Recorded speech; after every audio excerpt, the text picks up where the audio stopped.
Good morning, good afternoon, good evening, whatever time you happen to be watching this. I hope you're having a wonderful week, and I hope you enjoy the reading that we're doing this week. One quick reminder, I'm not a professional YouTuber. I apologize for the stammering and stuttering. I also apologize for any lawnmowers or anything else that's going to be going off while I do the recording, but I want to get this thing finished. And so I'm just going to take the best chance I can and see what happens as I get it done here this afternoon. The first video I'm doing is on Avengers, X-Men, and Eternals Judgment Day. And we're going to talk, like it says, Outcasts, Death, and Judgment. Perhaps not in that order. All borrowed images and quoted text are used for educational purposes. I'm not trying to make any money off of this. The first thing I want to talk about is crossover events. And I think it's important to understand that this book was a recent crossover event. It was more successful, I think, or better received than a lot of other Marvel crossover events have been recently. And at the same time, it still had its own crossover or its own controversy, excuse me. Very quickly, a crossover is when the stars of a different title appear in the same comic book issue or a movie or a television series for that matter. The big crossover events go beyond that. The big crossover events create a mess that can only be solved by or caused by an entire world, according to the quotation, but I think it's safe to say an entire universe's worth of superheroes and supervillains. And we're talking about world changing consequences, as it says there. Characters are going to die, cities are going to get destroyed, sometimes history gets rewritten. In the case of the Eternals, something happens to them for the first time and they change their behaviors and they are working to change some of the core elements of their identity when we get to the end of the series. And look, comic books are never permanent. We talked about retcons in the previous weeks, and in this case, it's sort of the same thing. This might be permanent, but permanent for our purposes and for comic book purposes is probably 2, 3, 4 years tops. And here you can see the source where I stole the definition from. I think anytime you come to the end of a class, it's important to go back to the beginning. One of the quotations I had in week 1 was the idea that superheroes are part of or that panels, excuse me, are part of the superhero story. After one panel comes another, after one page comes another, after one adventure comes another, and the last page is never the last page ever. And I think that matters for the books we read this week, and I think that matters in general to us as readers as well. Superheroes, in short, whether it's Batman, who has no real superpowers except his intellect and his utility belt, or Superman, who can do almost anything, or Thor, who can do almost anything, all of them, at some point or another, have died in their books, and all of them, in some way or another, have come back. A superhero has the ability to beat death. And if you look at the last line, it finds its source in the origin of the superhero genre and the American cultural consciousness. And it is so embedded in that cultural consciousness that Lewis contends, and I agree with him, beating death is the ultimate superpower. And superheroes have become our stories of choice for thinking about, perhaps not actually pursuing, but for thinking about how best to pursue immortality. And I'm going to digress here for just a second and remind you about the story of Gilgamesh. We talked about him last week. He'll get a mention as well this week. And Gilgamesh was the hero who went off to find a way to become immortal. And in the end, human frailty prevented him from becoming immortal physically. At the same time, he has achieved a certain amount of immortality because 6,000 years after his story was first told, we're still talking about it. We're still using his character as a template for other characters, for other heroes in comic books. It's a way to pursue and perpetuate immortality. The fact that the superhero can't die may be a trope. And in comic book conversations, the geeks will always use the trope derisively, will always use the trope as a term of it's a terrible thing. It's just another trope. But if you look at the definition in the last paragraph, are the means by which a story is told by anyone who has a story to tell.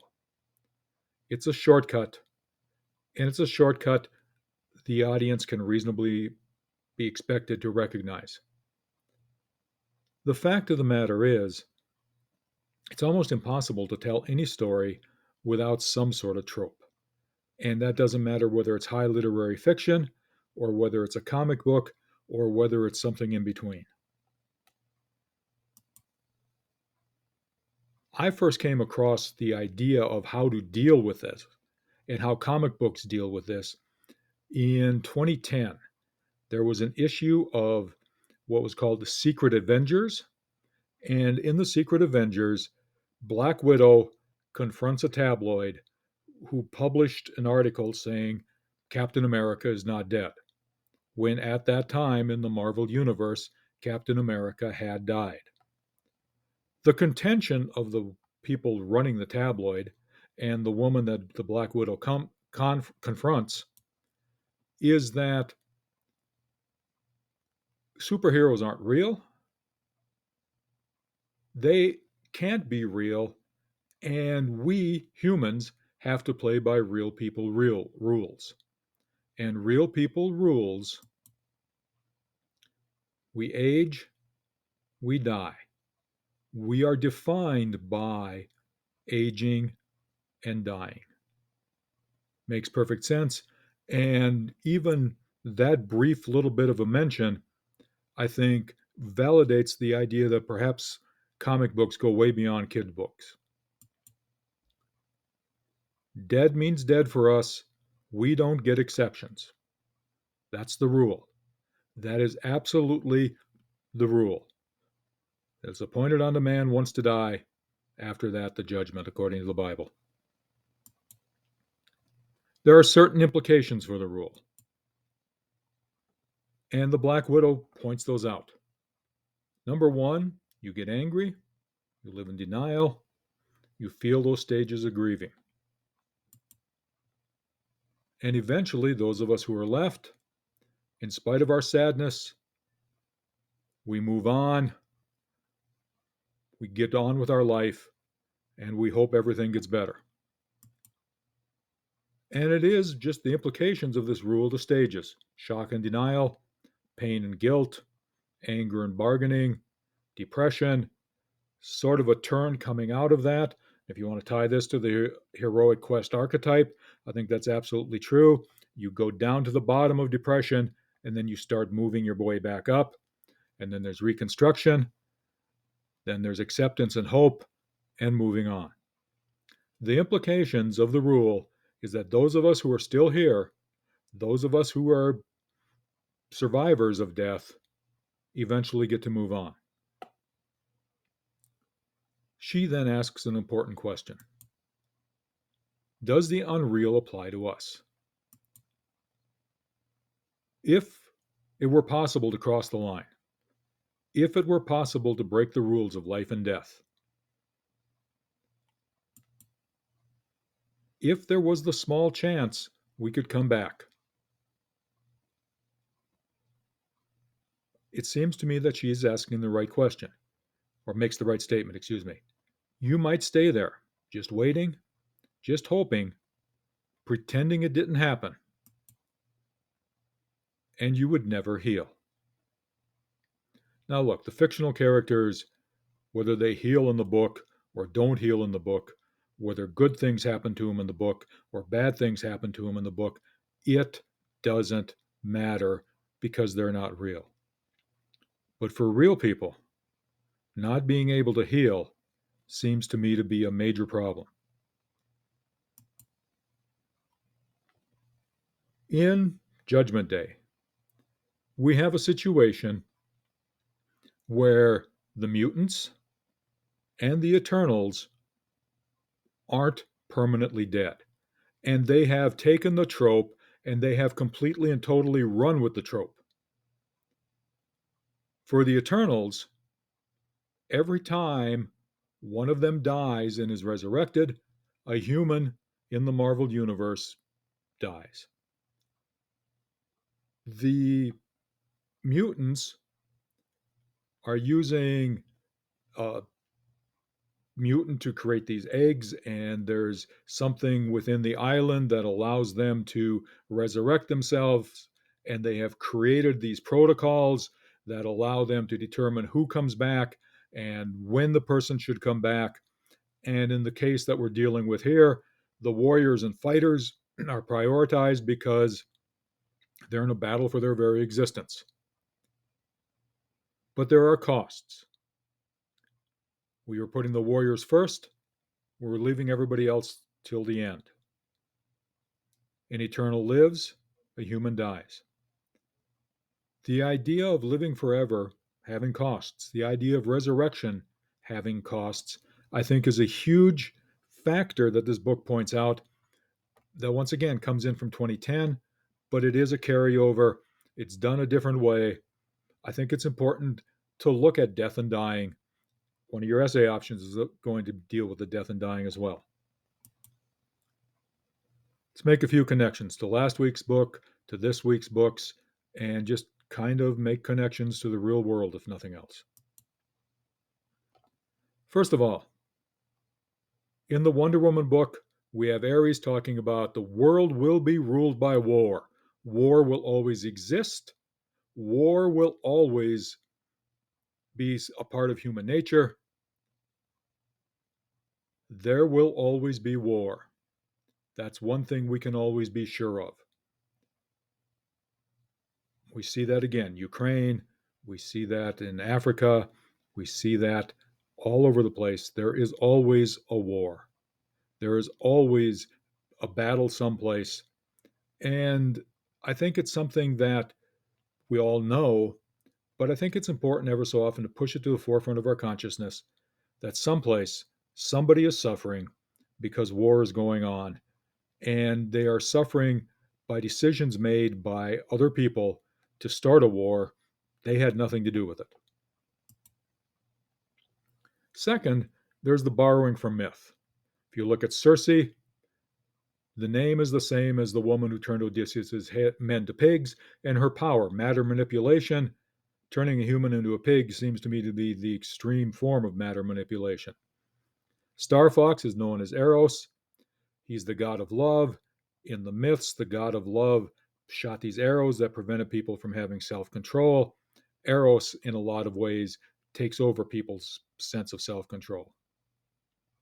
Ajax was a Greek warrior at Troy.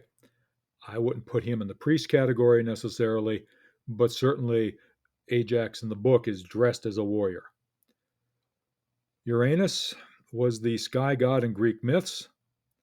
Icarus was the son of Daedalus, who flew too close to the sun. And Gilgamesh was the Sumerian demigod and hero. And once again, here he's portrayed in a more modern way than the ancient Sumerian.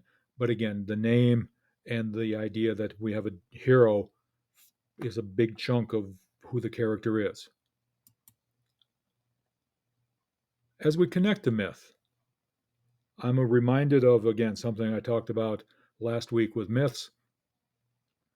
The idea that myths were both Homer and the poets and put on stage. And ancient Greek tragedy had the idea that there was a person of high station who was brought down through a flaw in character. And that flaw was hubris.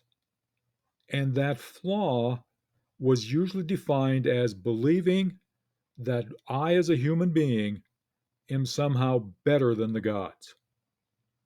Tony Stark, it seems to me, is playing with that idea of I'm pro hubris, we're going to make a god, and there are going to be tragic consequences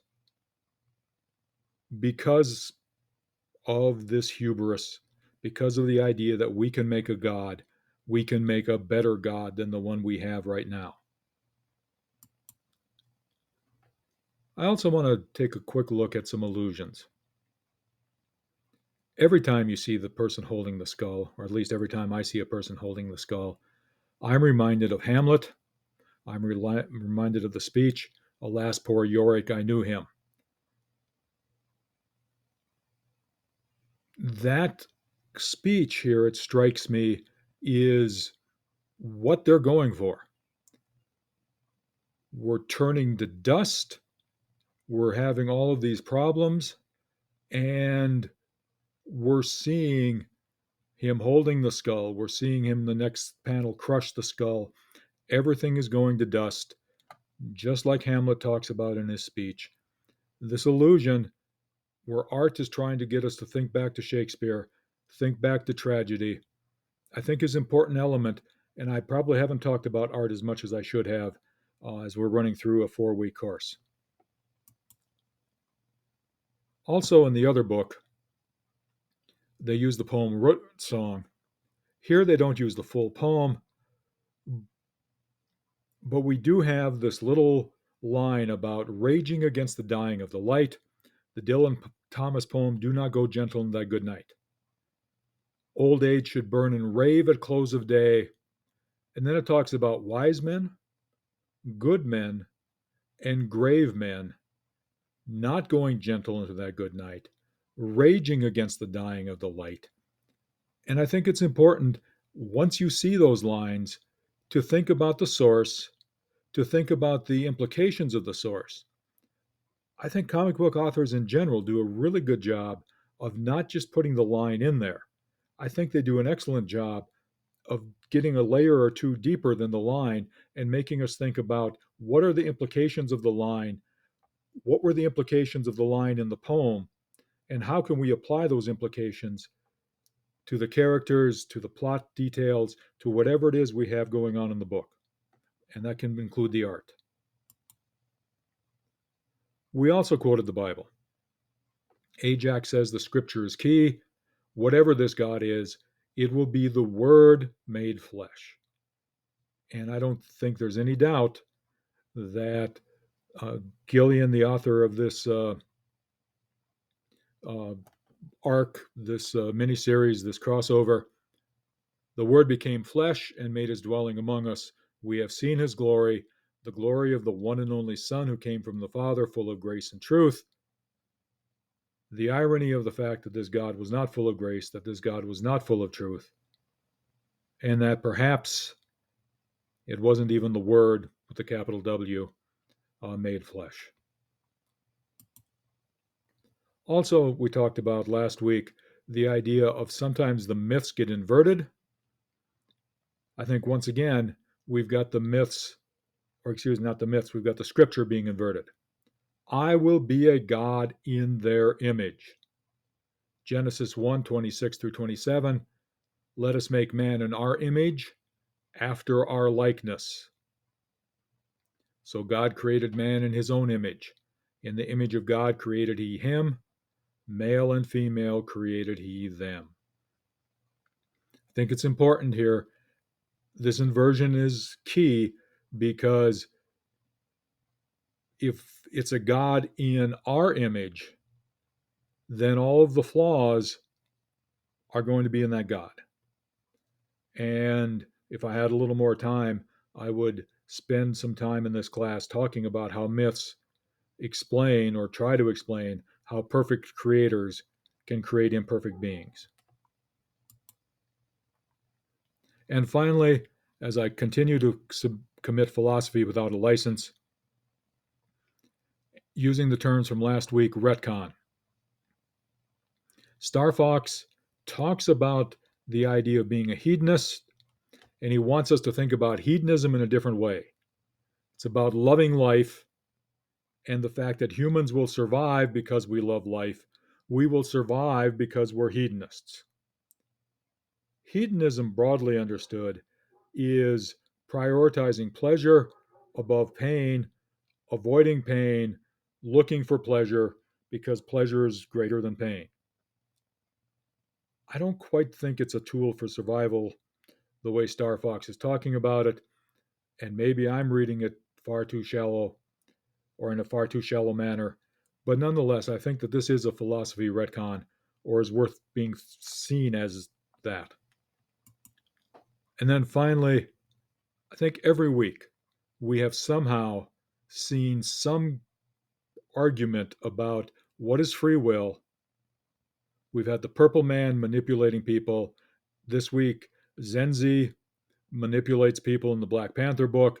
Mjolnir sort of manipulates people into worthy and unworthiness and is the determining factor in whether a person is worthy and makes it hard for free will to even decide whether or not you want to be worthy, I think, at least in the arc as far as we got in the arc.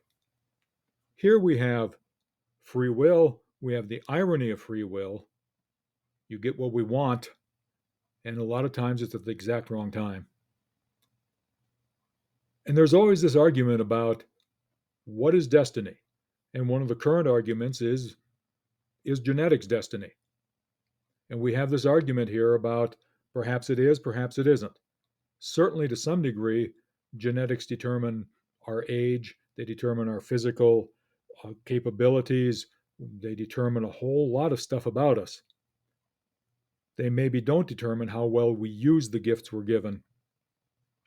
So free will comes into play, but that fight about free will versus being manipulated, free will versus determinism, whether genetics is destiny, is an important debate.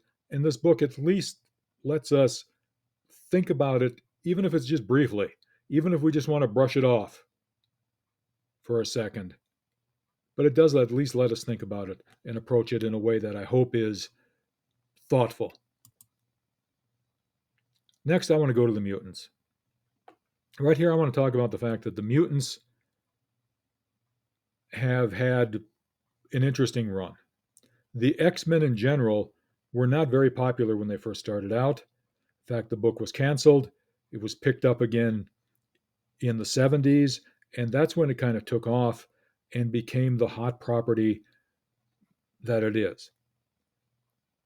There's always been kind of a conflict within Marvel when they had to sell off some of their properties to the films to keep the comic book branch afloat before Disney tried to consolidate everything.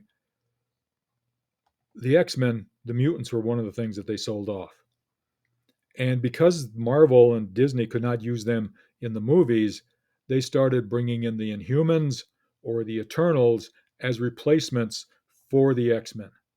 And the fans never really appreciated that, never warmed to the Eternals, never warmed to the Inhumans the way they warmed to the X-Men.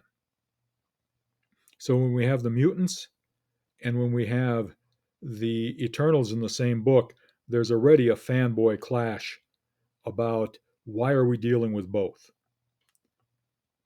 I think the mutants are important, though, not just because of the love that fans have for them.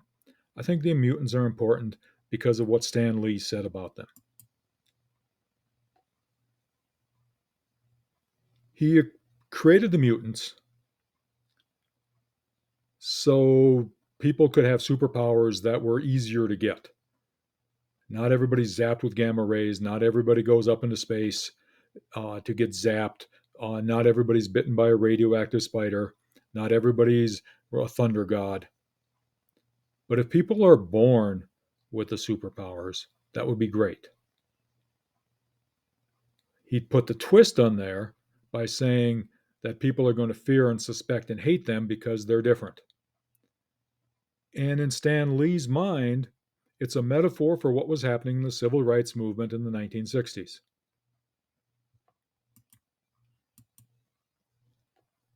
And Stan Lee got preachy ever so often, although I'm going to say that in this case he was absolutely right.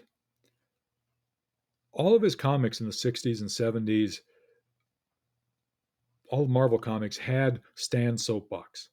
And sometimes it was in yellow background, sometimes it was in pink background, sometimes no background at all.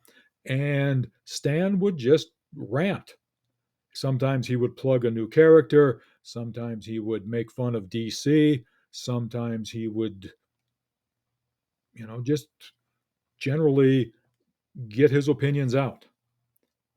One of his most famous is this one, where he says bigotry and racism are among the deadliest social ills plaguing the world today. It's totally irrational, patently insane to condemn an entire race, to despise an entire nation, to vilify an entire religion. And he goes and makes the big appeal for then and only then, once we're filled with tolerance, will we be truly worthy of the concept that man was created in the image of God, a God who calls us all his children. It was an important part of it. And again, remember, the X-Men were created, in part, the mutants were created to show the civil rights movement. Not only did he create it, not only did he make it a metaphor that people could take and leave, he put his name out there saying bigotry is irrational and insane. To go back to the mutants, people feared them because they were Homo superior, not Homo sapiens. Now, they've established a colony on Mars, so there's reasons to fear and hate them. Now they have the ability to resurrect themselves, so there's reasons to fear and hate them. And besides, some of them look like humans, a lot of them don't. There's lots of reasons to fear and hate them. The X-Men know the tension exists.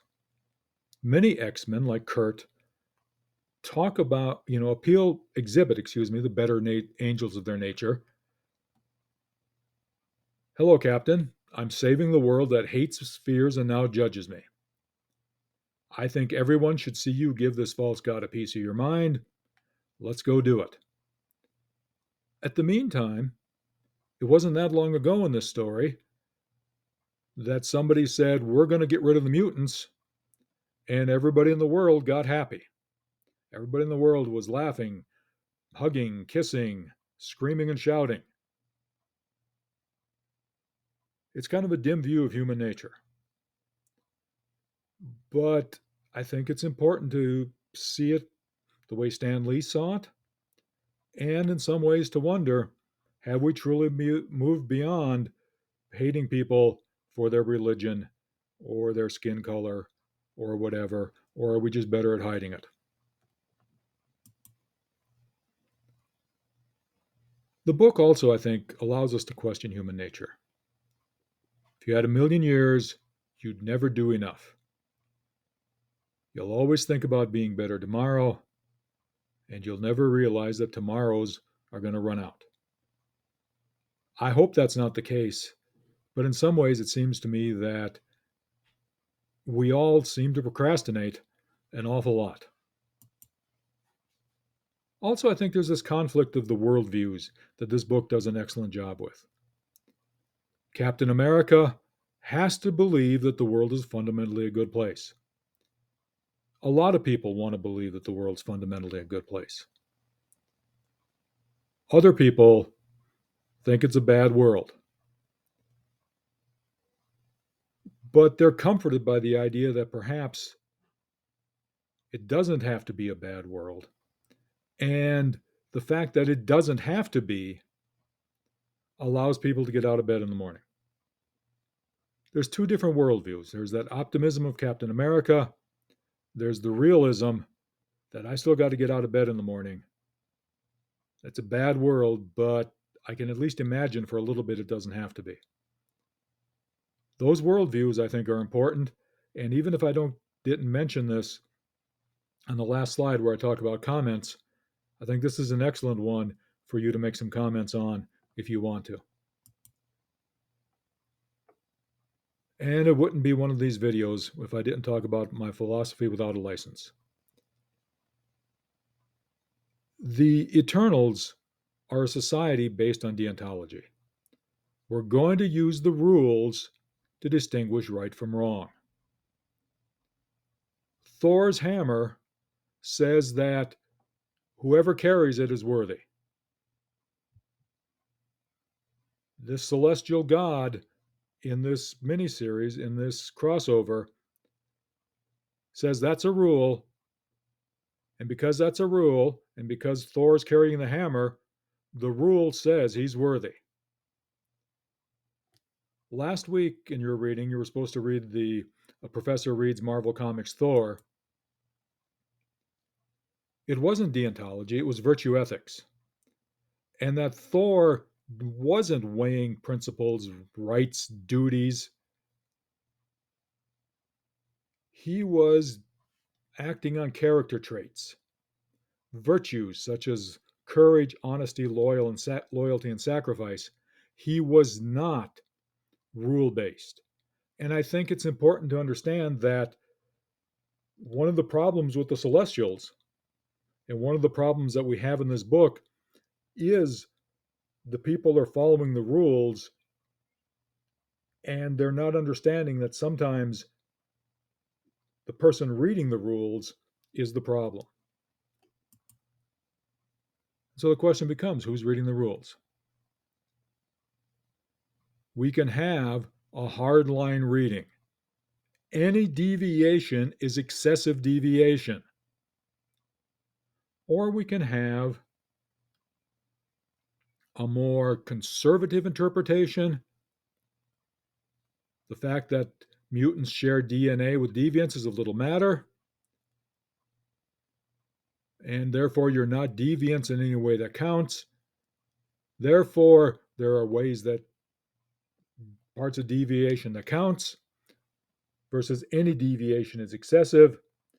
And finally, Ajax has these reactions to the principles that she is going to find a way to eliminate them, to change them, to remove them. She's going to, for the right now, she's going to talk about using the correcting of excessive deviation to protect the weak from the dangerous. 3 different ways of interpreting the rule based on who's doing the interpretation. And so the question becomes, is it the rule or is it the person reading the rule that matters? Leave a comment. You can leave any comment you want. I hope that you leave something that is thoughtful all the time. But if you're having trouble, what do you think is the ultimate superpower? Please explain why. Go back a little bit, read Stan's soapbox, and give me a reaction to it. Is knowing it doesn't have to be a bad world enough to get you through your day? Explain why. And we talked about tropes. Are there any tropes you've noticed? And describe where it is in the book and what it is. I hope everybody's enjoyed this crossover event. I had a good time rereading it, and I hope you enjoyed the other books we have this week as well.